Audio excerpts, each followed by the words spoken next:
They could have met us today, they could have met us last week, all through the Christmas holidays. We met them on December the 15th. And since then it's been radio silence. They made no attempt to get these strikes off. They didn't even request us to take the strikes off. In fact, I think they wanted the strikes to happen. So I can't work out what their tactics are. I don't know if they've got a mega mind that's running this playbook for them in Downing Street, but it's not working. Can I start with your hat? What's your hat? My hat is the Transport Workers Union of America, Local 100, New York City. Are you allowed to strike in New York? They've got some severe restrictions on their ability to strike, but I think they overcome them, and they're a very strong and effective trade union. They have a good hat. We're going into the new year where Rishi Sunak, the Prime Minister, is proposing to take away some of the strike legislation we've got in place. Does it worry you for the months going ahead? Well, it concerns me that the government, instead of trying to settle disputes with us and other important sections of the working class, are looking to legislate and take away people's civil rights, human rights, and even breach international law on the right to strike and the right to organise freely. That concerns me. I think that means that we've got a government that's running out of ideas and running out of arguments, really. And if they could look to settle some of these industrial disputes, they wouldn't be looking at such draconian laws. And they're already draconian enough, the harshest laws in Western democracy, I'm told. But, I hope they don't do that. We'll have to resist it if they do. Can you tell me where the dispute is now? Well, the dispute is locked. We're hearing some interesting stuff this morning from the Transport Secretary, Mark Harper, that he wants to get round the table. We'll do that with him and the other players, Network Rail and the train operators, and we'll try to work some solutions. But at the moment, we haven't got any proposals that we can put to our members because they've got red lines in them that they know we can't accept. The pay offers are not appropriate, nowhere near what we could accept. So we need to get some improvements in positions and work up some agreements. The word from Mark Harper this morning is that the RMT are refusing to get round the table. He'd rather see you at the negotiating table than on strike. Is that what's happening? It's completely untrue. They sent me an email last night, about 7 o'clock, saying that they wanted to meet us next week. They could have met us today, they could have met us last week, all through the Christmas holidays. We met them on December the 15th, and since then it's been radio silence. They made no attempt to get these strikes off. They didn't even request us to take the strikes off. In fact, I think they wanted the strikes to happen.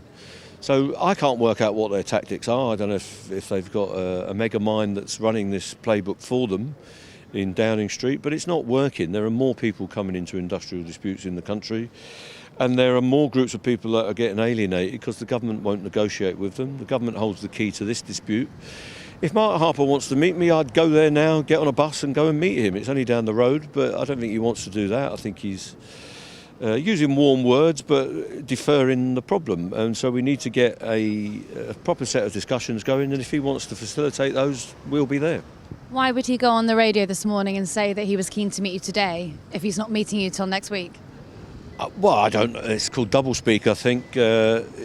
He could have invited us in last week. I don't know why he waited. There was working days last week that were left fallow. I talked to Network Rail and I talked to some of the train operators on an informal basis to keep contact, but the government hasn't given them a mandate. The reason they couldn't meet us is because the government hasn't given them their instructions. They work under the instructions of Mark Harper. He's responsible, and he didn't give them any new instructions, so they had nothing new to say. So if he wants to meet us, I think that's been arranged next week, we can, but in the meantime, the action has to go ahead. The head of Network Rail was actually just on the picket line. He just came to say hello, so you have friendly relations with him? Yeah, we're not in there bashing each other over the head with clubs. I've known Tim Shoveler for a very long time. I used to work with Tim Shoveler on the railway when he was in the rank and file, so to speak. So we're not going to be falling out on a personal basis. That doesn't help anyone. It doesn't help negotiations. They know what we need. We know what they need. But the government is stopping us coming together to get a worked up agreement, which will be challenging for us. Anything that they put to us will be challenging.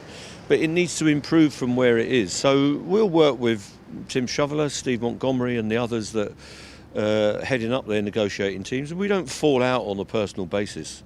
We're professional and we're cordial whenever we meet with them. On the front page of the Times today, there was a story that the government are worried that people are going to be turned off from using the rails because of the strikes. Do you think that that's the case? Well, people are obviously can't rely on the railway at the moment, but that's the situation when there are no strikes. The railways are completely disrupted because they're not being run competently, and the government ultimately is responsible for that. They charge the train operating companies with the task of running the railways, and they're failing.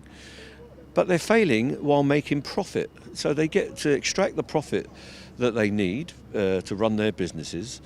Some of it goes to subsidise the railways of Europe through SNCF, the French railway, the German railway and the Dutch railways. They're all making profit out of this chaos over here. Private sector companies such as First Group and Abellio and Go Ahead are also making profit. The rolling stock companies are making profit. Everybody's making profit and doing well out of the railway, apart from railway workers and railway passengers. Now that is a perverse and corrupt situation, and it's got to change.